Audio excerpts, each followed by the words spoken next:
Hi, இன்றைக்கி நம்ம பார்க்க போகிற டாபிக் வந்து பார்த்திங்கன்னா இம்மர்ஷன் வாட்டர் ஹீட்டர். ஓகேங்களா? இம்மர்ஷன் வாட்டர் ஹீட்டர்னால் என்ன அப்படின்னு பார்த்தீங்கன்னா, நம்ம வீட்டில் வந்து தண்ணி வந்து சுட வைப்போம். சுட வைக்கிறதுக்கு வந்து பார்த்திங்கன்னா ஒவ்வொரு வீட்டில் வந்து ஒரு கம்பி மாதிரி இருந்து அதை வந்து தண்ணியில் டிப் பண்ணிவிட்டு ப்ளக்கு போட்டோன்னே தண்ணி வந்து ஹீட் ஆக ஆரம்பிச்சிடும். அப்படி ஹீட் ஆகும்போது ஒரு சில டைமில் என்ன ஆகும்னா அதில் ஏதாவது ஃபால்ட் வந்துடும். அப்படி என்ன ஃபால்ட் வருது, அப்போ அதுக்குள்ளே என்ன கனெக்ஷன்ஸ் இருக்குன்றது நமக்கு தெரியாது. அதை இப்போ நம்ம பார்க்கலாம். ஓகேங்களா? அந்த தண்ணி சூடு பண்ணும்போது நமக்கு இப்போது சூடு ஆகலை, ஏன்னா அதில் ஏதோ ஒரு ஃபால்ட் இருக்குது அப்படின்றது நம்மளே இப்போ கிளியர் பண்ணிக்கலாம். எப்படி இருக்கும் அப்படின்னு பார்த்தீங்கன்னா, இப்போ நாங்கள் பாருங்கள், இப்போ இதுதான் இந்த ராடு வந்து பார்த்திங்கன்னா இந்த மாதிரி வளைஞ்சு கொடுத்துருப்பாங்க. இதை தண்ணியில் நம்ம டிப் பண்ணி வச்சுருப்போம். வாட்டரில் இவ்வளோ தூரம் டிப் பண்ணி வச்சுருப்போம்.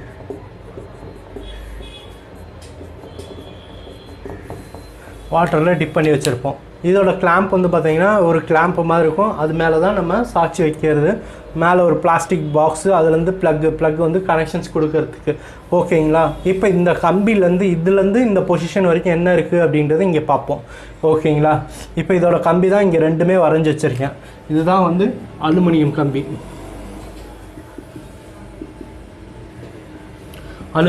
இது ரெண்டுமே. ஓகேங்களா? இந்த பாக்ஸை வந்து ஓப்பன் பண்ணிங்கன்னா, இந்த பாக்ஸை வந்து இதுதான் வந்து பிளாக் பாக்ஸ், பிளாஸ்டிக். ஓகேங்களா? இது பிளாஸ்டிக்கில் இருக்கிறது. இதுக்குள்ளே என்ன இருக்குது அப்படின்னு பார்த்தீங்கன்னா, முதல்ல வந்து ஒரு கிளாம்ப் மாதிரி இருக்கும். அந்த கிளாம்பில் வந்து எர்த்தோட கனெக்ஷன்ஸ் கொடுத்துருப்பாங்க. அதில் ஒரு ஸ்க்ரூ இருக்கும். அதுதான் இந்த பாக்ஸோட இந்த சென்டர் ஸ்க்ரூவாக இருக்கும். ஓகேங்களா? இதை கழட்டினீங்கனாலே கிளாம்ப்பு நல்லா நமக்கு தெரிய ஆரம்பிச்சிடும். ஓகேங்களா? அடுத்தது வந்து பார்த்திங்கன்னா ஒரு ஒயிட் கலர் ஷீல்டு இருக்கும்.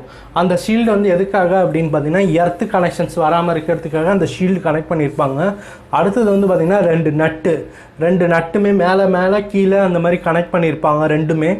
அடுத்தது வந்து பார்த்திங்கன்னா ஒரு ஃபேஸு, ஒரு நியூட்ரல். அது டைரெக்டாக கொண்டு வந்து இப்போது ஒரு சுவிட்சஸில் கனெக்ட் பண்ணுறோம்ல, அந்த இதில் ஒரு கம்பி இருக்கும், ஒரு ஹோல்ஸ் இருக்கும். அந்த ஹோல்ஸில் ஒரு நட்டு இருக்கும். இந்த ஒயர் கொண்டு வந்து இதில் கனெக்ட் பண்ணுவோம். அதே மாதிரி தான் இங்கேயும் ஒரு ஒயர் எடுத்துகிட்டு வந்து இந்த இடத்துல நம்ம கனெக்ட் பண்ணலாம். ஓகேங்களா? இன்னொரு ஒயர் எடுத்துகிட்டு வந்து இங்கே கனெக்ட் பண்ணலாம். இதில் ஃபேஸ் எடுத்துகிட்டு வந்து இந்த சைடு தான் கொடுக்கணும்னு இல்லை இந்த பக்கமும் கொடுக்கலாம். அதே மாதிரி நியூட்ரல் ஏதாவது ஒரு சைடுக்கு ஒன்று கொடுங்க. ஓகேங்களா? ஒரு ஃபேஸு, ஒன்று நியூட்ரல் அப்படின்றது. எர்த்து மூணாவது ஒயர் எடுத்துகிட்டு வந்து பார்த்திங்கன்னா நடுவில் சென்டரில் இருக்கும், ஒரு லீடு மாதிரி இருக்கும். அந்த இடத்துல வந்து எர்த்து கொடுத்துருப்பாங்க. ஓகேங்களா? இதோட கனெக்ஷன்ஸ் இவ்வளோ தான்.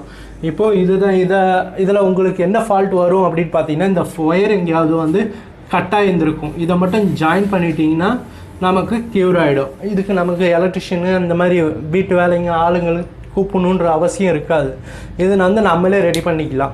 சும்மா எடுத்து 2 ஒயர் எடுத்துகிட்டு வந்து கனெக்ட் பண்ணிட்டீங்கன்னா சரியாக போயிடும். ஓகேங்களா? இதுக்குள்ளே இருக்க கனெக்ஷனே இவ்வளோ தான். ஓகே, இமர்ஷன் வாட்டர் ஹீட்டரை பற்றி உங்களுக்கு தெளிவாக தெரிஞ்சிருக்கும்னு நினைக்கிறேன். ஓகே, மறக்காமல் சென்னை ஸ்மைண்டை சப்ஸ்கிரைப் பண்ணுங்கள், லைக் பண்ணுங்கள், கமெண்ட்ஸ் பண்ணுங்கள். தேங்க்யூ.